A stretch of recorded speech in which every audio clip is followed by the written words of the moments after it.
Adouze. Un village. Témoin de l'histoire. Du Rif.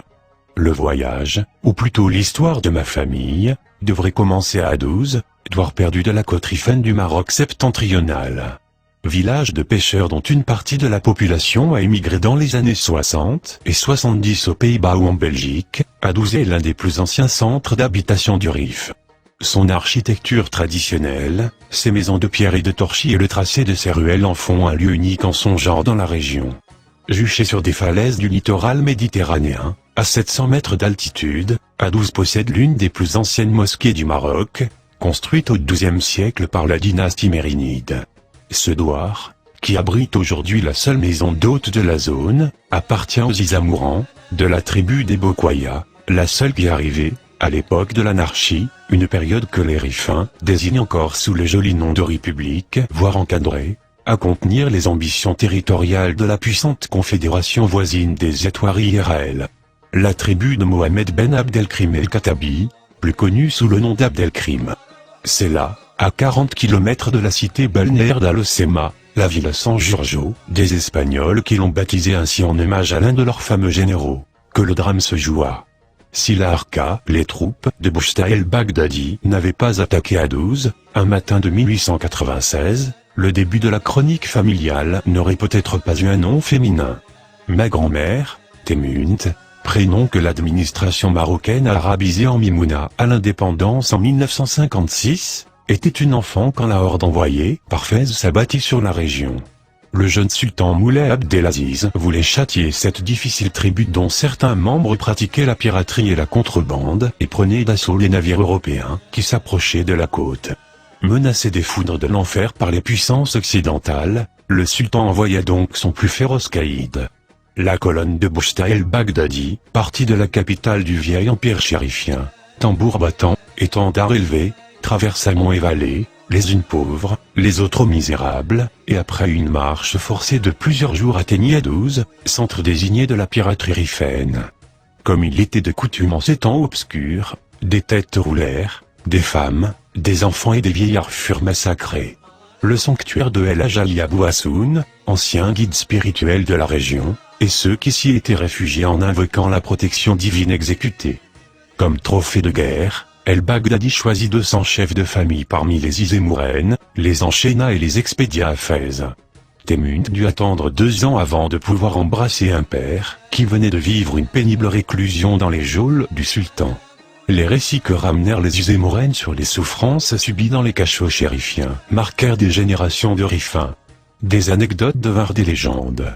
La société rifaine ne savait pas ce que c'était une prison, une forme de châtiment qui n'existait ni dans ses institutions ni dans sa mentalité. Le souvenir de cette tragédie se transmit de père en fils, et aujourd'hui encore, dans beaucoup de villages rifins, on se souvient de l'expédition d'El-Baghdadi. On l'appelle le grand cataclysme.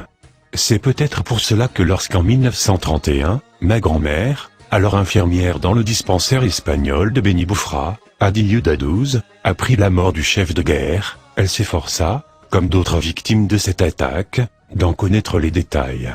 Selon les chroniques de l'époque, à l'orée de sa mort, celui qui s'était converti en un collaborateur notoire du colonialisme franco-espagnol qui avait fait main basse sur le Maroc en 1912, avait demandé à être enterré dans un sarcophage de bois. Afin que ses restes, dit la croyance populaire, ne soient pas mêlés à ceux des simples mortels. Mais, toujours selon la légende, la terre sacrée du cimetière refusa son cadavre. Durant plusieurs heures, les employés municipaux de Fès tentèrent l'impossible pour introduire le dignitaire sultanien dans son tombeau. En vain. Le trou était trop petit pour un si grand tyran. À la fin, ils retirèrent le précieux cercueil, et à l'abri des regards, poussèrent à coups de pied et de vocifération le corps de l'odieux grand caïd vers sa dernière demeure. 2 ans après le grand cataclysme, ma famille décida d'abandonner Adouze et de se diriger vers l'intérieur du Rif, vers Tafnessa où le vieux Amar, le père de Temunt, avait hérité d'une masure. Adou, le fils aîné qui aura plus tard un éminent destin dans l'histoire de son peuple, s'employa à charger sur les mules les maigres biens familiaux. Pour quand on reviendra, expliqua le patriarche. La mère, quant à elle, se blottit dans un recoin et commença à murmurer, « Mais où irons-nous, Allah ?» Se dirigeant vers l'intérieur du Rif inhospitalier, ils partirent de nuit, là où personne, même le sultan, assurait la légende, n'osait s'aventurer. Ils ne prirent congé de personne, parce qu'il n'y avait plus personne. Le prospère village de pêcheurs, battu par les vents de la Méditerranée, était devenu un lieu maudit. Les maisons brûlaient, une partie de la population s'était exilée en Algérie, une autre était cachée dans les grottes, et seuls subsistaient quelques vieillards, reclus volontairement chez eux, parce qu'ils ne voulaient ou ne pouvaient pas partir. Ils y allèrent en procession, les hommes à cheval, les femmes à pied toujours derrière, comme le veut la tradition. En raison de son jeune âge, ma grand-mère fut hissée sur un cheval.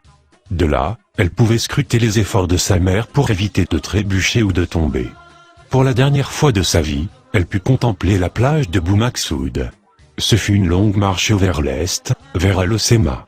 Ils s'engouffrèrent dans des vallées encaissées, traversèrent des massifs en pente abrupte et empruntèrent des chemins accidentés. Ils furent accompagnés par des aboiements de chiens, des hurlements de loups, et des cris indéfinis que les habitants attribuent au djinn, esprit de la nuit. Même si l'érosion a entraîné la dégradation des terres cultivées, avec comme effet collatéral une forte immigration, surtout vers l'Algérie française en cette époque, la forte densité humaine n'avait pas faibli. Ils tombaient sur un village chaque 5 ou 6 kilomètres. Comme le Rif n'a jamais possédé de forêt luxuriante, seuls des arbustes coupants comme des lames de rasoir dessinaient le paysage. Le seul allié qu'ils eurent en cette triste nuit fut la pleine lune qui leur permit de guider leurs pas vers un improbable destin. Aux premières lueurs de l'aube, le patriarche reconnut les contours de Tafnessa. Ils ne furent pas reçus les bras ouverts. Pour les Rifins, abandonner le village, même dans des circonstances extraordinaires, est pire que perdre son sang. C'est une partie des racines immémoriales qui se perd, des traces qui se diluent, et puis, comme le disent les vieux, que deviennent le respect et le souvenir dû aux anciens, quand les cimetières ne sont plus gardés? Les premières années dans cette nouvelle petite patrie furent dramatiques. Au crépuscule de sa vie, Temünt avait coutume de se laisser aller à raconter des bribes de cette période douloureuse, dont elle avait eu l'existence sa vie durant. Ammar commença par se séparer de son maigre troupeau de moutons, puis vint le tour des chevaux, et enfin celui des mules. À la fin, comme il ne lui restait plus rien à vendre pour subsister, il accepta que ses fils labourent les champs de truie. Ils firent de Kmassa, de métayer, un travail indigne d'une famille qui se targuait de descendre du marabout saint dans l'islam soufi local. Une humiliation de plus dans un Rif où les codes étaient sévèrement respectés. Dans le village, on commença à les appeler les fils de Ammar sans terre, et quand ils se rendaient au souk du dimanche, ils ne pouvaient éviter les regards moqueurs et les ricanements des seigneurs shérifs, montés sur de superbes montures et affublés de belles djellabas. Une fois, le frère aîné, Adou, revint bredouille d'une demande de mariage. Le père de la jeune femme n'avait pas voulu entendre parler d'un homme sans terre. Combien de fois, après une dure journée de labeur, les fils de Ammar sans terre, assis autour d'un feu, se regardaient longuement, fixement, comme pour dire « Mais que faisons-nous encore dans ce monde ?» Sans le mektoub, ce fatalisme qui régit la vie des musulmans, personne n'aurait pu supporter tant de malheur, tant de mépris. Allah était toujours grand, il avait oublié d'être miséricordieux envers ses serfs. Le vieux Ammar mourut comme meurent les peuples de la montagne. Quand il tomba malade, il essaya de faire comme si de rien n'était en aidant aux travaux de la maison. Il espéra des jours meilleurs qui ne vinrent jamais. Il commença par appuyer son corps rongé par la maladie sur une canne, avant d'y renoncer et de s'abandonner sur un lit. Les jours passant, et conscient que la machine humaine avait fait son temps, il s'installa sur un amoncellement de paille à même la terre. Son ultime refuge avant son dernier voyage. Un après-midi d'hiver, il dit à sa femme que le froid commençait à envahir ses membres inférieurs. Sa famille suivit son départ en silence, un assourdissant silence, et quand il passa à meilleure vie, il n'y eut ni pleurs ni larmes. Ses fils le lavèrent, ligotèrent ses mains, comme le veut une énigmatique et millénaire tradition de mes ancêtres, le couvrirent d'un linceul blanc et l'enterrèrent. L'Akmassia, le fusil d'Ammar, fut l'un des rares biens qu'il légua à son fils aîné. Insolite carabine. Le canon était très long et la culasse était garnie de pièces de monnaie assainies solidement incrustées. Selon les réminiscences de Temünt, le vieux fusil n'avait ni précision ni la suffisante vigueur pour toucher son but. Les balles commençaient toujours par jaillir avec entrain, laissant derrière elles un impressionnant écran de fumée et de poudre, avant d'accuser le coup et de s'effondrer quelques mètres plus loin. L'Akmasia ne servait même pas à tuer le chien, commentait ma grand-mère. Comme beaucoup d'armes vendues par des coquins de contrebandiers européens, l'Akmasia apparaissait redoutable, alors qu'elle n'était qu'exotique et parfaitement inutile. Après la mort du patriarche, Allah se souvint enfin de ses ouailles. En 1913, les Espagnols qui, une année après les Français au sud, venaient d'occuper le nord du Maroc sur la base d'un traité de protectorat censé nous apporter quelques rudiments de civilisation, choisirent par les hasards du destin Temünt pour la préparer à devenir l'une des premières infirmières musulmanes du Maroc. Sa vie privée connut également quelques bouleversements. Après un premier mariage raté avec un dévot, qui entreprit à pied un long voyage à la Mecque afin de prouver à Allah son exaltation, elle se remaria avec mon grand-père. Une union malheureuse entre une femme de caractère, qui gagnait de l'argent à la sueur de son front, une singularité en ces temps-là, et un homme de conviction, qui sera happé par la défaite de la guerre du Rif, 1921-1927, où il s'est donné corps et âme pour la défense des idéaux prônés par Abdelkrim dans son éphémère République du Rif. Temünt eut des enfants, dont 2 participèrent à la guerre civile espagnole, 1936 à 1939. Du mauvais côté, dira-t-on aujourd'hui, du côté des franquistes. Femme à poigne, sa trajectoire professionnelle, commencée au dispensaire de Beni Boufra dans les années 1910, s'acheva à Tétouan dans les années 1960. Témoin de son temps, elle vécut sous le régime du protectorat, qui n'a pas été rigoureux envers elle, puis assista à l'avènement de l'indépendance en 1956. Un matin de 1978, elle eut enfin droit à sa part d'histoire. Alors qu'elle était dans l'un des derniers trolleybus de l'ex-capitale du protectorat espagnol, elle croisa une vieille connaissance, riffaine comme elle, berbère assurément. Instinctivement, les 2 femmes se mirent à parler en tarifi, haussant, comme au pays, la voix. Le chauffeur freina net pour leur faire comprendre en arabe dialectal que son transport n'était pas un souk et qu'elle devait cesser de parler ce charabia. Il les invita à descendre au cas où elle ne cesserait de gesticuler. Ma grand-mère rougit de honte. Elle se sentit blessée, atteinte dans son honneur de vieille dame. Elle descendit et continua le trajet à pied. Pour la première fois de sa vie, elle connut la xénophobie anti-Amazi, la haine de l'autre dans un pays pourtant majoritairement berbère.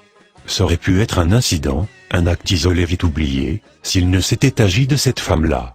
Elle finit par se reprendre et manifesta son désir de s'informer sur ses racines, sa langue, son histoire et son peuple. Je l'ai aidée dans sa quête, qui a fini par devenir la mienne. Nous devînmes des habitués de la bibliothèque espagnole et de la bibliothèque générale des archives de Tétouan, où nous avons dévoré des dizaines de livres, sillonné des kilomètres de rayons de bibliothèque, et reconstruit l'histoire du Rif et des Riffins.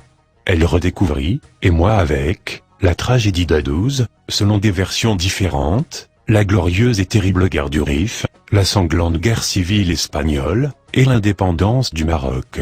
Au fil des lectures, nous nous sommes rendus compte de l'extrême pauvreté intellectuelle dans laquelle nous avait confiné le pouvoir marocain, la marginalisation qui était la nôtre depuis le soulèvement du Rif en 1958, gazé et noyé sous des tonnes de napalm, et le sort fait au nord du Maroc, transformé en un A12 à grande échelle, depuis que quelques officiers rifains avaient tenté de liquider S102 en 1972.